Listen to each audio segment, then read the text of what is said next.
Hello, bonjour, atiliai, seko tansi. My name is Kaula Weil and I'm Dean of Continuing Studies at Mcgill University. I lead the School of Continuing Studies, which is one of 12 faculties serving students and the larger community at Mcgill University. Today, we gather in the spirit of those who came before us and who continue to share this planet with us.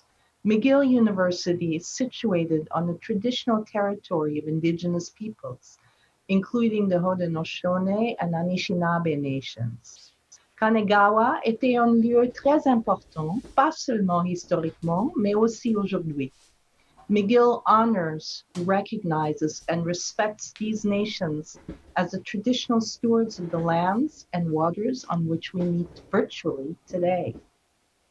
And in the same spirit, we are delighted to present to you today an example of how Mcgill University engages with First Nations and Indigenous peoples to support and advance the well-being, education, and success of Indigenous communities across Canada. The school's core mission is to provide diverse adult learners a path of lifelong professional and personal transformation through innovative teaching, practical experience, and applied research. We empower learners, strengthen communities, and support partner organizations to thrive in a world of fast-paced change and technological advances, with greater access, mobility, and adaptability. So together with our partners and our alumni, our goal is to shape the future of work and learning by building bridges across the university and beyond. We provide professional education at the undergraduate, graduate, and post-retirement level to learners of all ages and all walks of life. A key priority is to enable historically underserved and underrepresented communities with access to Mcgill University's resources, wealth of knowledge, and networks. We do so not in a vacuum, but in tune with what is happening in the world around us. As you may know, in 2015, Canada and Indigenous communities reached a significant milestone in their history with the conclusion of the Truth and Reconciliation Commission's work and publication of a report, as well as 94 calls to action. This framework, established by the Commission and its work, was designed to guide the rebuilding of truly collaborative, inclusive relationships among Canadians and Indigenous peoples from all walks of life, and informed by the core principles and values of First Nations and other Indigenous communities, such as the First Nations principles of OCAP, ownership, control, access, and possession. Mcgill University has taken this mandate to heart with the establishment of its own strategic initiative and task force on Indigenous studies and Indigenous education. And in turn, the School of Continuing Studies, which supports at least 1/3 of all Indigenous learners at Mcgill, has created its own Indigenous Relations Initiative. I would like now to introduce to you my colleague, Dr. Carmen Cecilia, Director of the SCS Indigenous Relations Initiative, and two of her students who have experienced our signature 360-degree approach to academic and social support of Indigenous learners. Dr. Carmen Cecilia is a native Montrealer. She graduated from Concordia University, where she received 2 Bachelor of Arts degrees, the first specialized in psychology and another one in applied social sciences. She also has earned a Master and Doctorate in Education Psychology from Mcgill University. Carmen joined the School of Continuing Studies in 2009, first as Director of Career and Professional Development, and then later as Associate Dean for Academic Affairs. She most recently took on the new role of Director of Indigenous Relations in January of 2020. Over the years, she has been working with various Indigenous communities and organizations, designing and delivering tailored programs that will build community capacity for succession planning, training the next generation of Indigenous professionals, managers, and leaders. She has also been intimately involved in the Mcgill's Provost Task Force on Indigenous Studies and Indigenous Programs and the Indigenous Working Group. Dr. Cecilia is a strong believer in partnership and collaborative work. I also would like to introduce our students at this time. Rachel Bryan Mccloud is a single mother of 4 children. She is an Indigenous from the Cree Nation of Mistassini, Quebec, and currently employed with the Cree Nation government under the Department of Cree Justice. She is close to completing the Indigenous Business Management Certificate at Mcgill University, an online program, and she just has 3 more courses to complete. Rachel completed several college certificates and recently graduated in Community and Justice Services at Algonquin College. She has been working in the administration field for over 14 years and at the same time has pursued an education while working full-time. She hopes to continue her learning in public administration and governance at Mcgill University. Trista Etcham, a member of the Moose Cree First Nation, is currently enrolled in the Indigenous Business Management program at the School of Continuing Studies. Trista has worked with many First Nations across Quebec and Ontario, and she has a strong passion for learning and the focus on economic growth and development in Indigenous communities. Indigenous peoples have had to overcome many social and political injustice that were instilled by the policies introduced by our own Canadian federal government. The goal of the government was to assimilate and colonize Indigenous peoples in Canada. These policies have perpetuated inequalities which manifested into today what we see: gaps in education, gaps in employment opportunities, gaps in health and social services, and so much more. One of the policies was the creation of hundreds of residential schools across Canada. At least 150,000 Indigenous children were taken away from their families and communities and sent to residential schools across Canada. The last residential school closed only in 1996. That's not too long ago.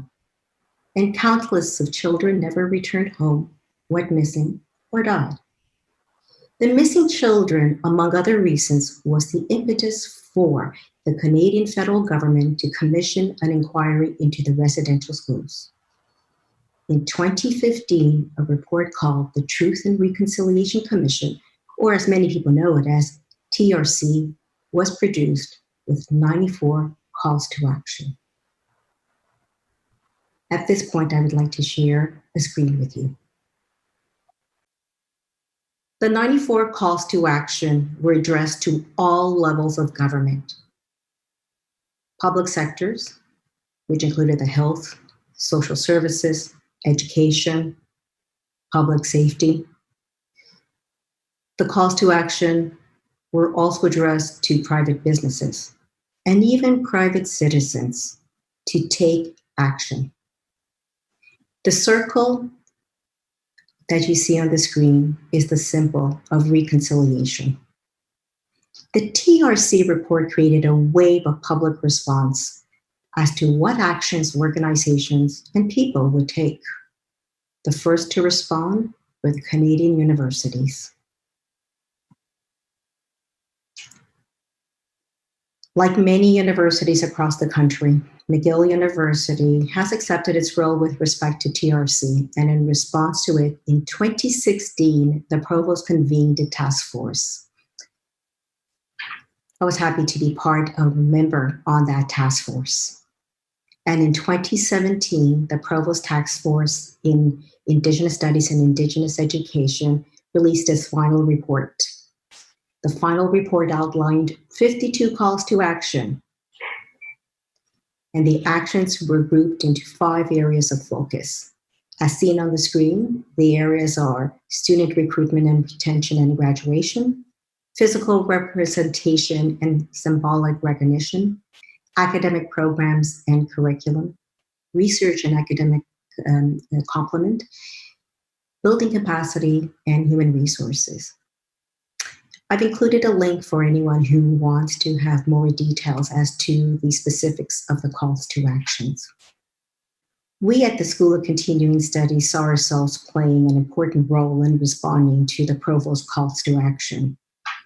The reason we play an important role is because in the last 10 years, we have been working on building capacity in Indigenous communities, building strong, deep relationships with partners and alumni. Another reason is what Carola mentioned at the introduction. Of all the Indigenous students coming at Mcgill University, 1/3 come to the School of Continuing Studies. In 2019, we had 114 Indigenous students enrolled in one of our programs, and another 150 just came to register for 1 or 2 courses as independent students. Indigenous learners are not a homogeneous group, and one model of education does not fit all. As part of reconciliation, as part of who we are and what we do at the School of Continuing Studies, we offer diverse credentials such as certificates, diplomas, professional development certificates, attestations. We offer tailored undergraduate and graduate programs specifically to respond to community needs. We offer an array of delivery formats, whether it is in communities, sending our instructors up north, or in a particular location to deliver a course or a program. We offer online programs. We have currently 6 online programs designed specifically with Indigenous content for Indigenous audience, such as public administration and governance, health and social services management. We also have computer and information technology and information business management. We deliver our courses in a standard format. We deliver them in intensive format. We also offer diverse support to learners, such as tutoring, mentoring, coaching, workshops on career development. And we also offer awareness and cultural training to our own course lectures. We can do this, and we've done this with one thing in mind.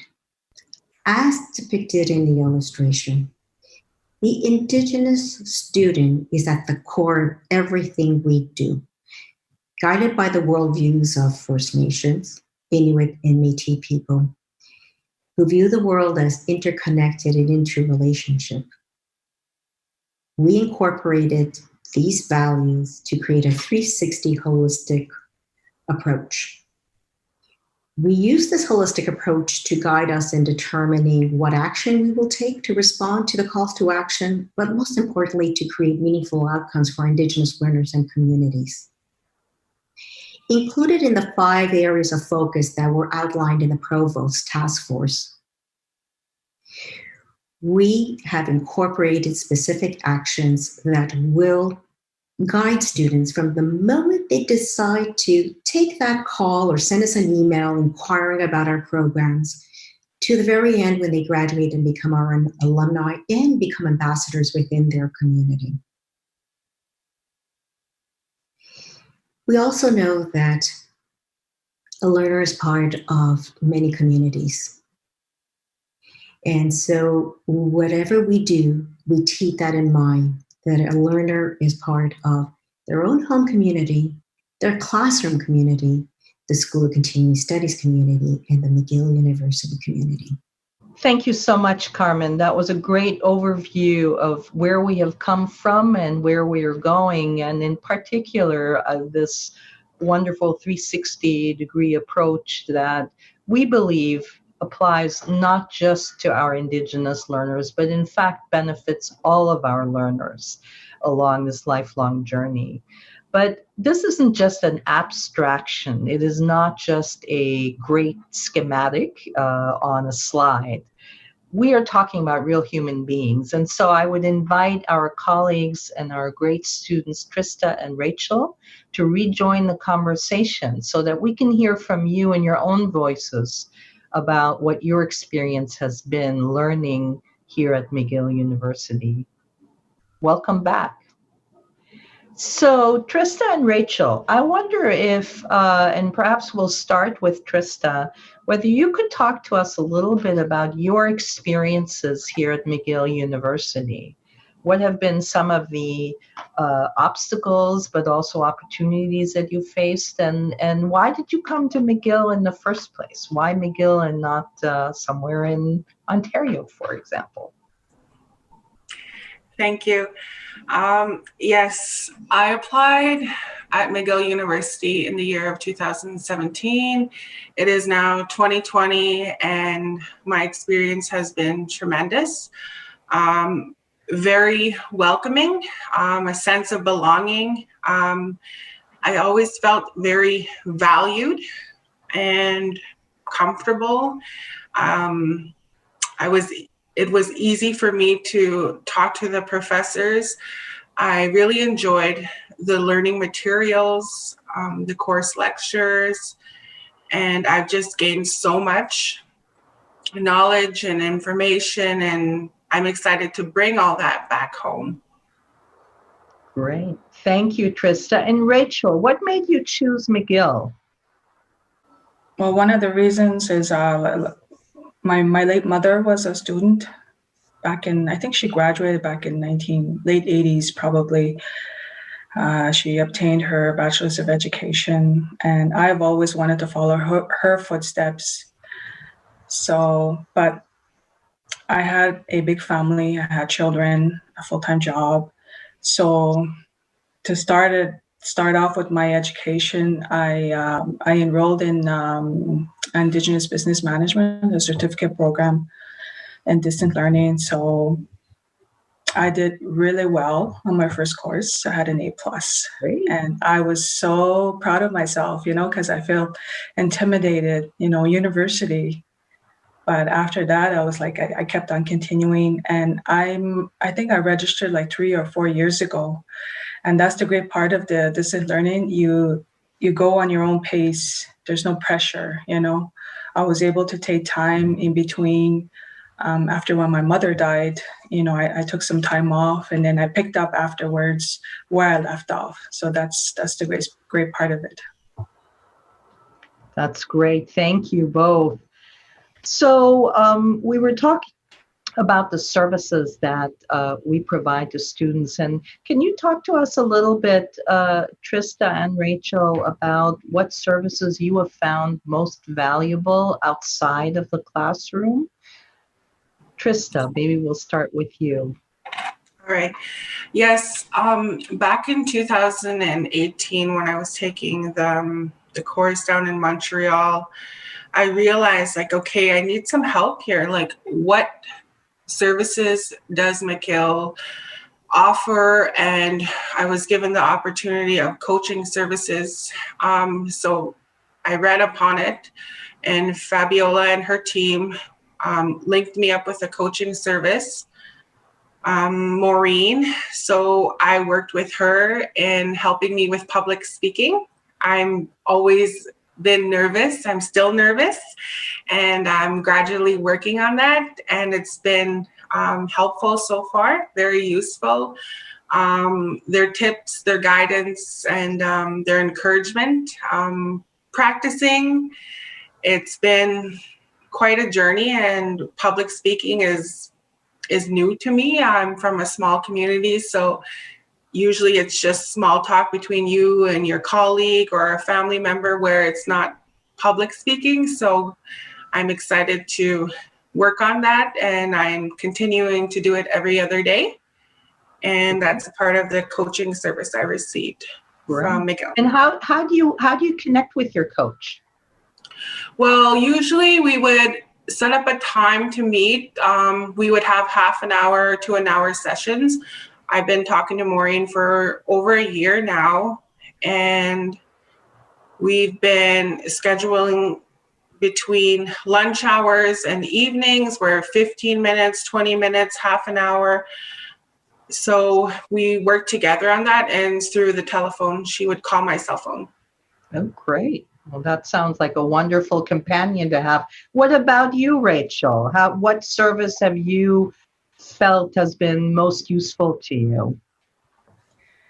In one of my semesters, I registered for 2 courses, and having a full-time job, traveling, I felt it was a little too much, and at the same time, it was close to Christmas, and I paid the courses, my studies out of my own pocket.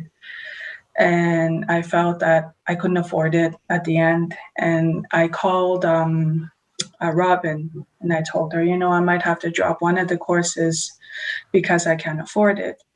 She told me about the bursary fund that was available. And she told me, she instructed me how to apply for it, which I did. And I did receive the bursary, the fund, and which covered both of my courses. So I was very thankful of that. I wouldn't have known if Robin hadn't told me about it.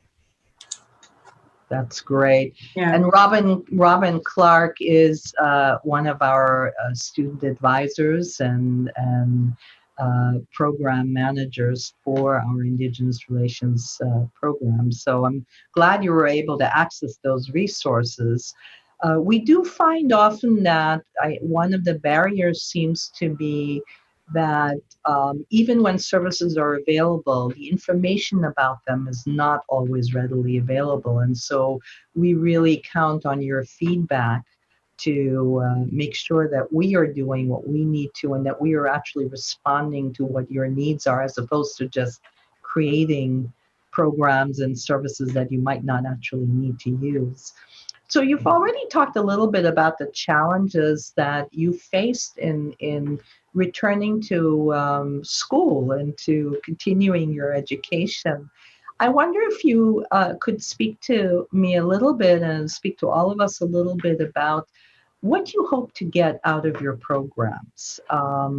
And Rachel, perhaps we'll start with you. You're juggling a lot. You're juggling family and work and distance and you've had all kinds of adversity, loss of your mother, and we're so sorry for that.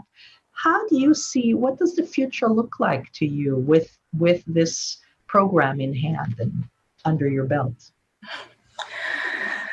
I think it looks promising. I think it's definitely gonna look good on my credentials. I'm really building myself. I always say to whoever I work with, we need to invest in our own people, and I'm doing that for myself. I'm investing myself for my future, and I really hope to obtain at least 4 certificates at Mcgill, and maybe someday go full-time, attend Mcgill as a student. That would be great. We'd love to have you here. That's absolutely true. And Trista, what about you? What are your aspirations? What do you hope to do with your completed program? Well, if everything goes well, I know it will go well. In May of 2021, I am hoping to graduate. I'm determined to graduate. And what I really want to do is focus on my community capacity building. I love learning. Maybe somewhere down the line, I would go towards teaching. That's something I always enjoyed and have a passion of, is always learning, wanting to learn. And also, teaching my teenager too is something huge for me. I know at times she's like, Mom, what are you reading? What are you doing now? And she's, wanting to pick up my books and check out the videos I have. So that's something very important to me. So perhaps she'll join as well as a student. We'll keep it all in the family, multi-generational. That would be fabulous. So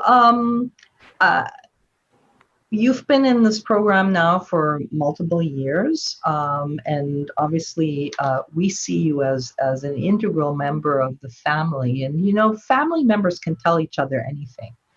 And if you had to step back from your own experience and think about what McGill University could do more of, or what should we be doing in support of your own communities? What would you tell us? Rachel, what advice do you have for us and how we should proceed? Are we on the right track? Should we make some changes? I believe you're in the right track. I think it's just a matter of reaching to the right people within each community, like the leaders, especially. Promote the program to the people, because like it was through Facebook I saw this program, but I don't have Facebook anymore, and there are some people who don't. So just like promoting the program to organizations, entities, that would be like really, really helpful, and build more people, registering more people into the program. Right. Yeah. What difference do you think it makes for your community, though, having more people with the kind of education that you're getting? Well, it's a accredited program. There's a big difference between corporate training and accredited programs. So it's something, It's an education. It's a valued education. Great, thank you. Trista, what about you? What advice would you give us as we move forward? You're on the right path. I'm very thankful for Mcgill for giving me that opportunity, that openness. I really enjoy the one-on-one conversations and the one-stop service from Robin. I'm not scrambling trying to get through admissions, through finances. I could just go to her for one thing and she will have the answer for me. If not today, the next day, and she very helpful. She's quick, she responds quick. So that's something I really value and I really appreciate. It's like, oh, she answered me so quickly. That's nice. That's what I like. So I think you're on the right path. Maybe if I was to give any advice would be to Mcgill would be maybe more outreach programs in the communities, not only in Quebec, but in Ontario, and use the students that did graduate, use them as an opportunity to outreach to their community for you guys. That's excellent advice. We do see you as our ambassadors, and in that sense, very much rely on you to connect us with other members of the community. I wonder also, to what extent have you seen technology either as a barrier to learning or as an opportunity? Has it made a difference? Obviously, we all prefer to be in person and together and meeting and gathering in our community, but that's not always possible. How difficult or how easy has it been for you to access the technology that you need to be able to continue your learning no matter what? Rachel? Well, we're very fortunate in my community because we have the fiber optic internet, but there are some communities that don't have that access, and so they're really struggling in connecting. But most of the Cree communities, they have the fiber optic, and it's very easy to just link through Zoom. Yeah. You probably have better connection than I do in downtown Montreal. Yeah. Some of the time. Trista, what about you? What has been in your community? How difficult or how easy has it been to access our programs through the technology and through the internet? I've always had a good connection on my end. Maybe once or twice I did have technical difficulties, but we're fortunate to have a variety of internet providers here in Moose Factory.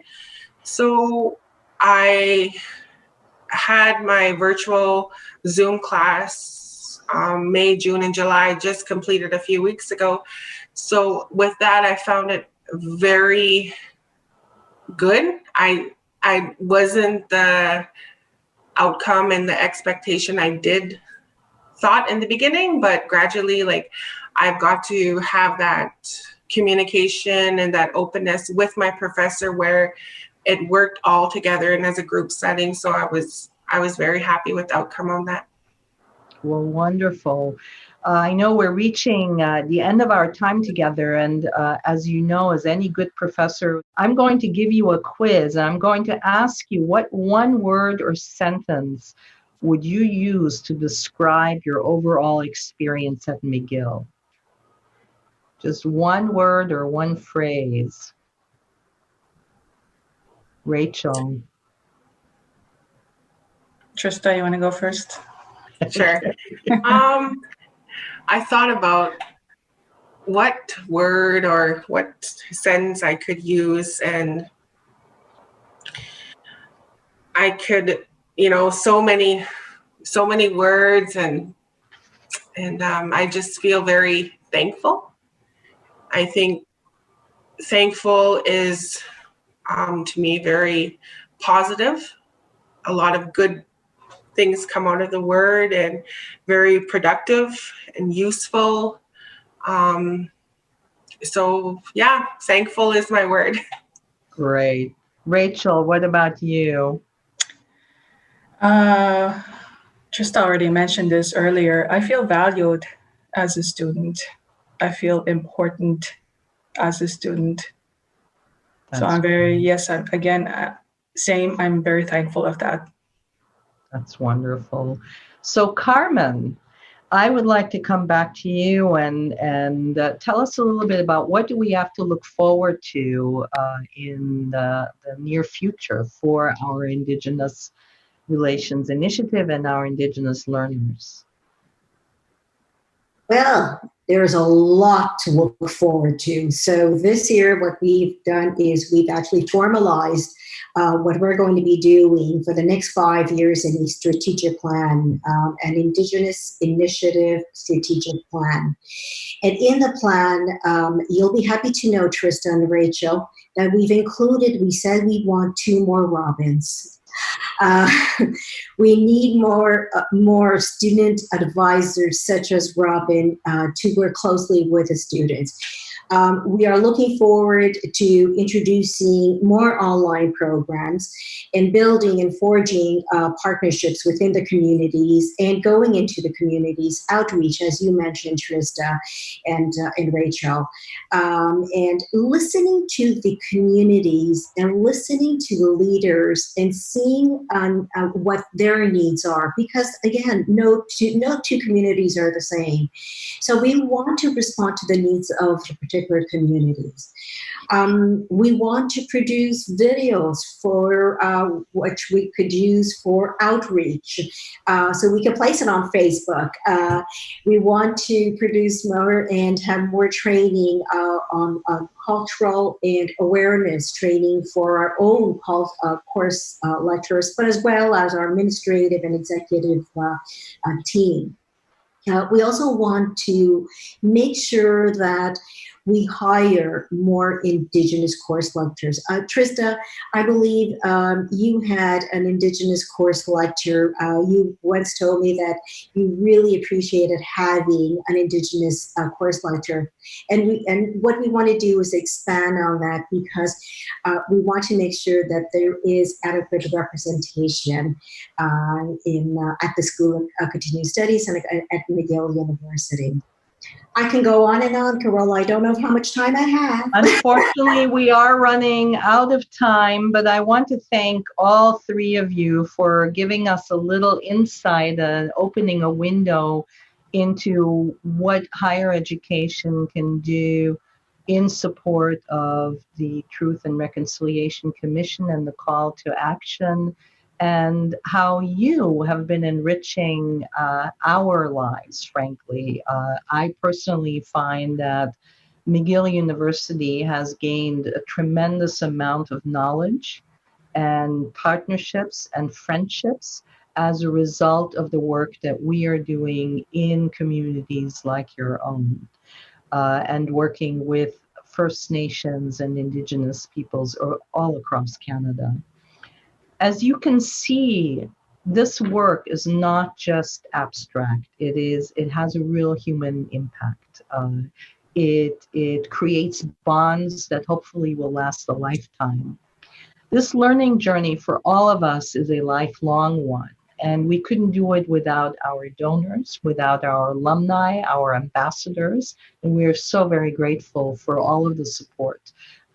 It does take a village, many villages, to advance humankind, I would say. And so I very much welcome your company on this journey. Please do not hesitate to reach out to us if you're interested in learning more about the Indigenous Relations Initiative or how you can become involved in the work that we're doing. We are always looking for more friends, more collaborators, and of course, more students and teachers. And so I want to thank all of you for joining us today for this brief little introduction to Indigenous relations and the 360 approach to learning that we take great pride in. And thank you so much to our learners, Rachel, Brian Mccloud, Trista Etchem, thank you. And of course, a special thanks to Carmen Cecilia and our colleague off-screen, Robin Clark, who have really single-handedly built this initiative and made it available to so many people. So we are very thankful for the work that everyone has done. Thank you very much and hope to see you soon. Goodbye. Bonjour.